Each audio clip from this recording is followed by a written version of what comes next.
Your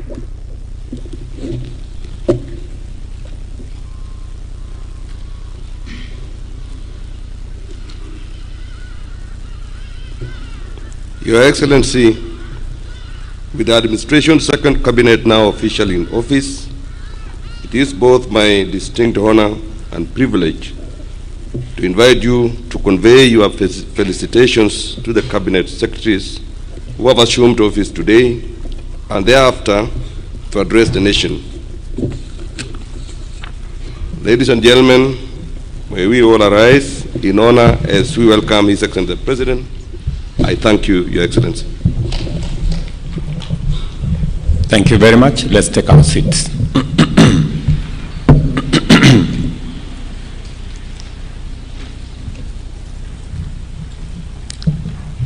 Let me take this opportunity, first and foremost, to congratulate Cabinet Secretaries whom I nominated and have been approved by Parliament, and subsequently I appointed. And today they have taken their oath of office. Congratulations, ladies and gentlemen. Our nation has emerged from a period of immense struggle caused by a fundamental misunderstanding about the ways and means of accomplishing what we all agree are our shared aspirations as a people, and that is a governance that delivers security and prosperity inclusively and sustainably. It is true, and I freely admit, that due to suboptimal communication of our development agenda and a feeling of insufficient public engagement, we have lost many opportunities to walk the journey of transforming Kenya with everyone aboard, leaving some citizens unable to connect with the policies, programs, and projects that have been rolled out throughout our country. At the same time, many public officials have fallen short of constitutional standard for public officers as laid out in Article 10, Chapter 6, and Chapter 12 of the Constitution of Kenya, which makes it clear that we, as public servants and officers, are the servants of the people, and that the totality of our actions and conduct must reflect this fundamental principle and the highest standard of integrity required of public office. The people of Kenya work hard and endure tremendous difficulties in their quest to fend for themselves and create opportunities for their families. Majority of people are managing intense pressures arising from local and global economic, geopolitical, and climatic circumstances. Kenyans are neither afraid of struggle nor labor. We are proven serial winners of both. All they ask and all they need is a government that maintains an enabling environment for them to succeed and stays out of their way while they go about their work. Kenyans demand and not only deserve, but are constitutionally entitled to servant leadership. All levels of public service, from the cabinet all the way to the grassroots, have no choice but to live up to the truest standard of servant leadership.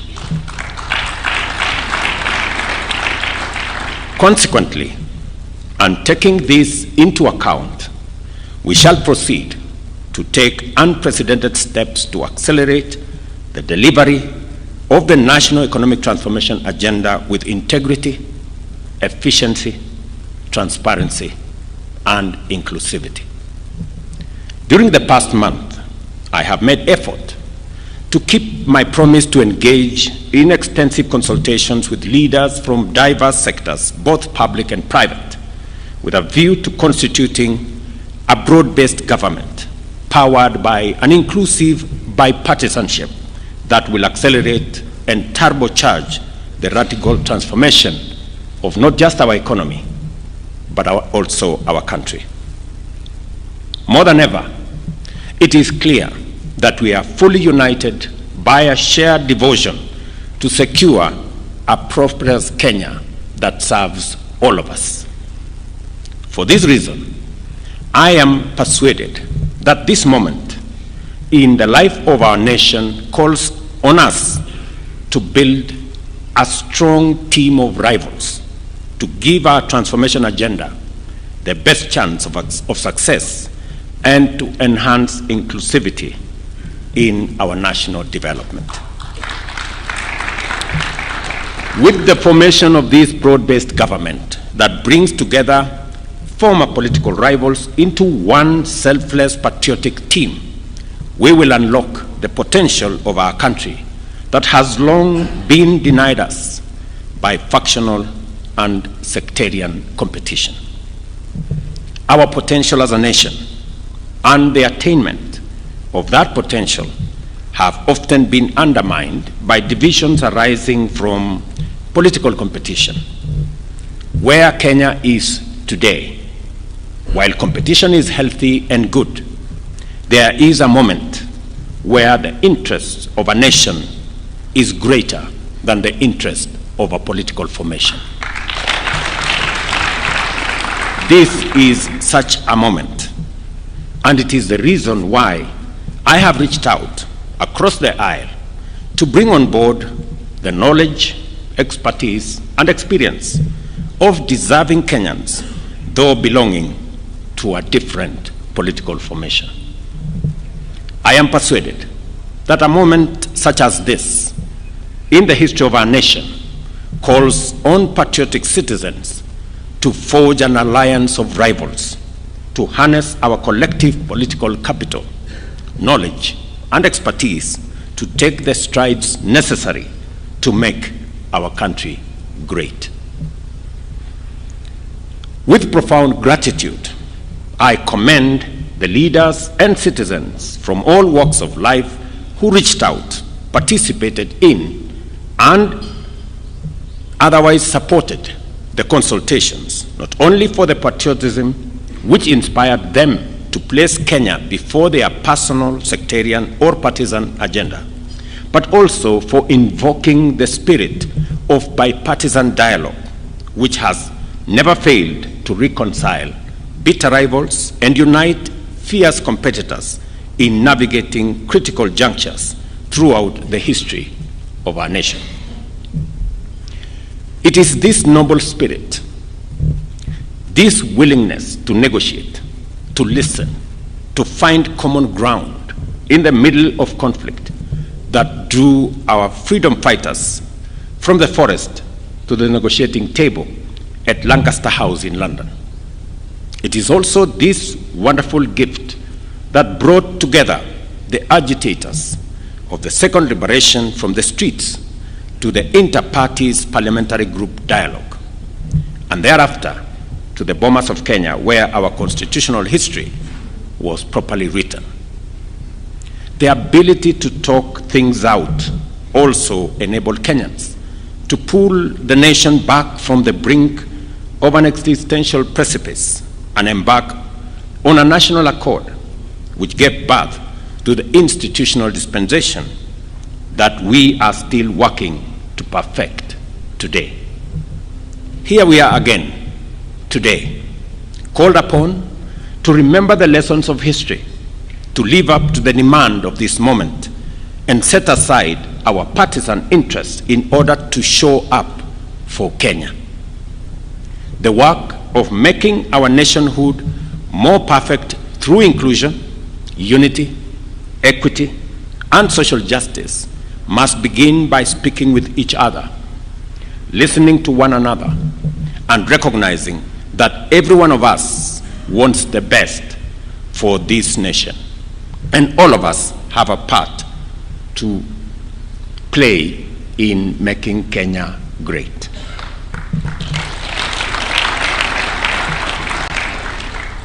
The Farm Foundation we have built over the last 2 years on the basis of the bottom-up economic transformation agenda focused on job creation, development of local industrial capacity, and wealth creation. Transforming our agriculture for food security and agro-industrial acceleration. We focused on harnessing the potential of our micro, small, and medium enterprise to drive our economic progress. We've also endeavored to exploit the opportunities of our digital superhighway to promote technological and creative capabilities on a higher scale, creating opportunities for digital jobs, making sure that we also invest in universal health coverage to provide all citizens without discrimination with high-quality health care through social health insurance and the employment of thousands of healthcare professionals to provide promotive, preventive, as well as curative services, as I have worked with counties. The radical increase in the number of affordable and social housing units through our affordable housing strategy, which has delivered millions of direct and indirect employment opportunities for a variety of professionals, as well as investment and business opportunities for enterprise and industries, has gone a long way in setting that foundation firmly. The reconstituted cabinet, therefore, will accelerate the attainment and will build on this solid foundation already built over the last 2 years, but additionally will focus on the following critical areas.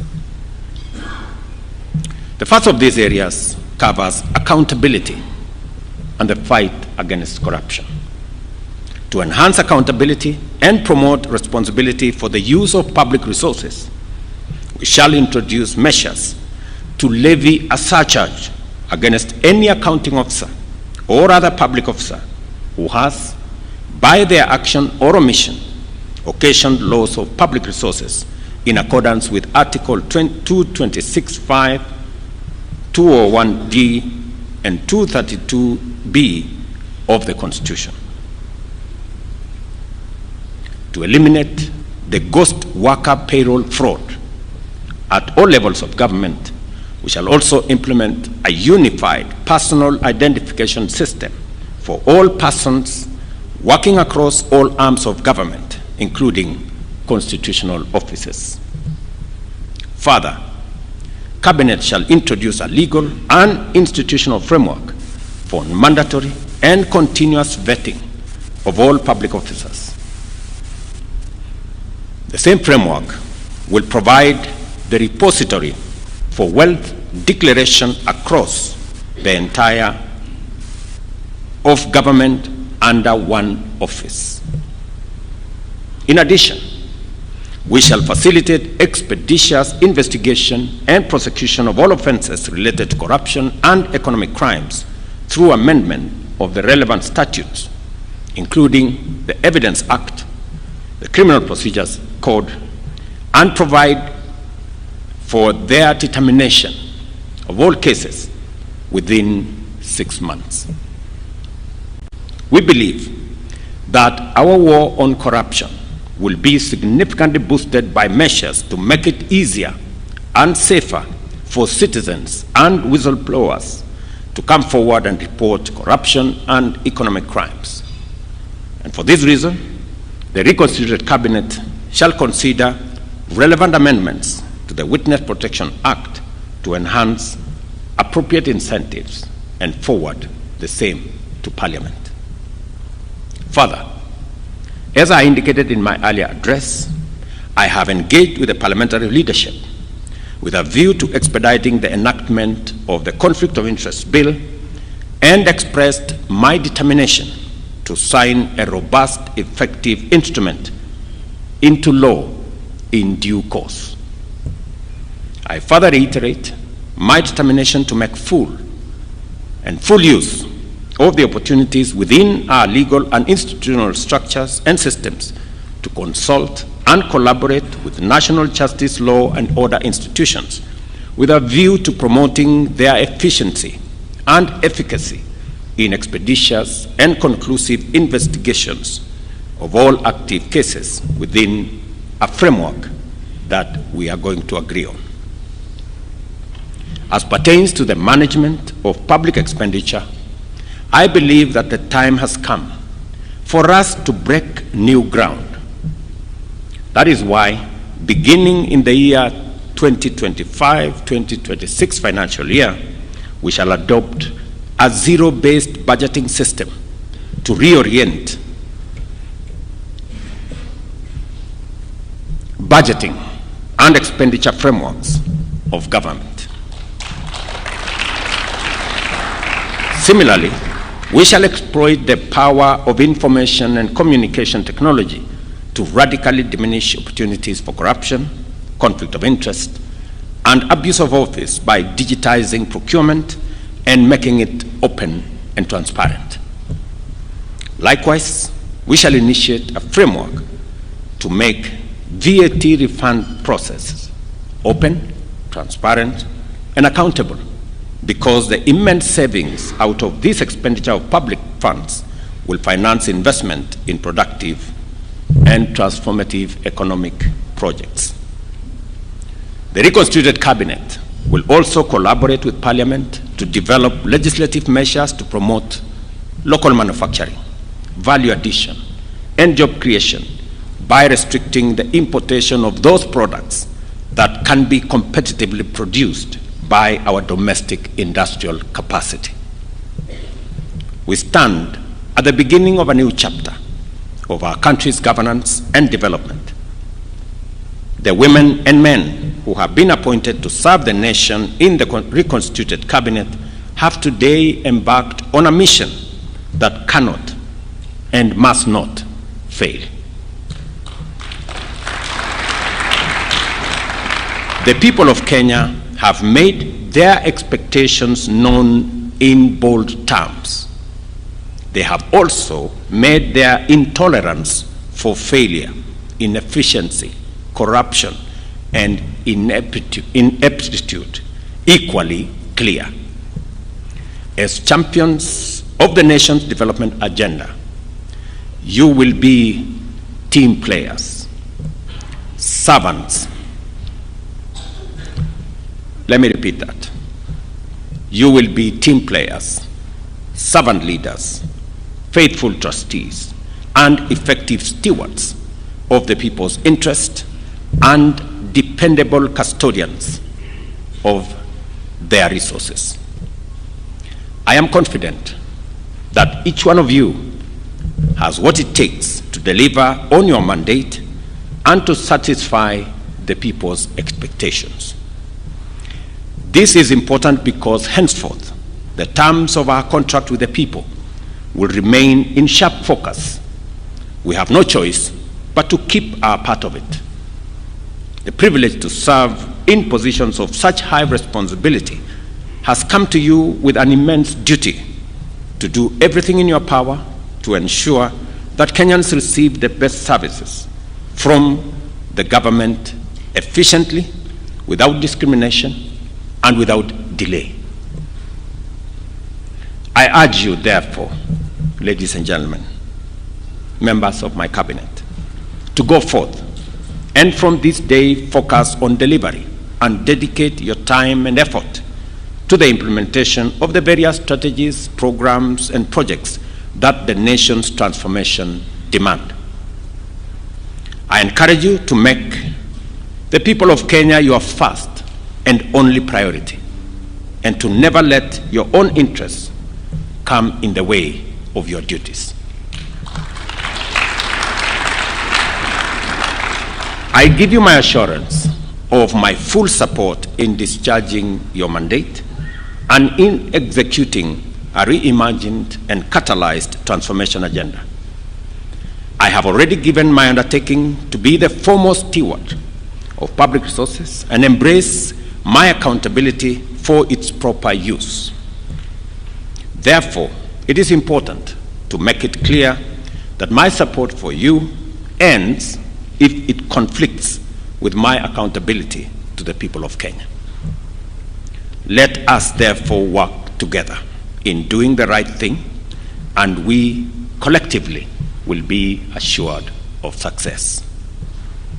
I pray that the Almighty God grants you strength, wisdom, clarity, and focus as you assume office, and wish you success in your new assignment.